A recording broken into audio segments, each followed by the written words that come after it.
That's a question for every single one of us. So we are now in an unprecedented situation. We will have to use every tool in the toolbox.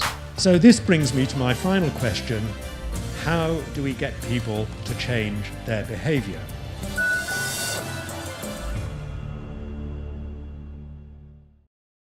That in order to feed the 9 billion in 2050, we will have to use every tool in the toolbox. We can't afford to reject any possibility. Feeding the 9 billion is to produce more food with less input and without using more land. Can it be done? So a second approach would be to move to new technologies.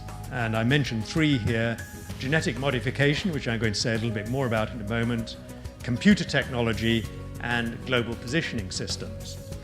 It's going to involve all of us changing our behavior, and as part of that is going to involve all of us electing politicians who are prepared to be tough with us. If we are not willing to elect politicians who are prepared to take tough decisions for the benefit of our children and their children, we are not going to solve the problem of feeding the 9 billion. Thank you.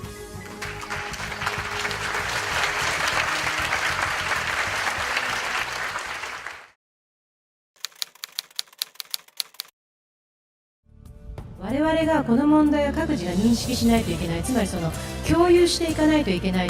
安定というのはとても大事なテーマで。Difficulty is there is no simple answer. There's no magic bullet. The other question is, what can science contribute?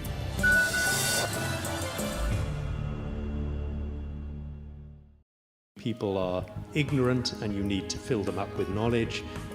You engage in a conversation where people express their attitudes and concerns and you try to relate that to a scientific discourse. フードロスっていうのは科学で、日本のこの問題っていうのは科学で解決ができるところとできないところがあるように私は思っているんですけれども、農業の技術そのものをより高度にしていくということが一つ基本的に重要なことだと思いますね。農業効率って言いますと日本がかなり先に進んでいますから。Absolute crucial was never ever to claim that anything is absolutely safe, because nothing is absolutely safe. Absolute safety doesn't exist.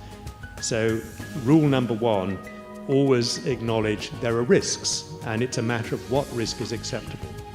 Rule number 2, always acknowledge uncertainty. 今日のこの機会も皆さんとその食をめぐるいろんなイシューについてシェアできる機会であったことを私は願っております。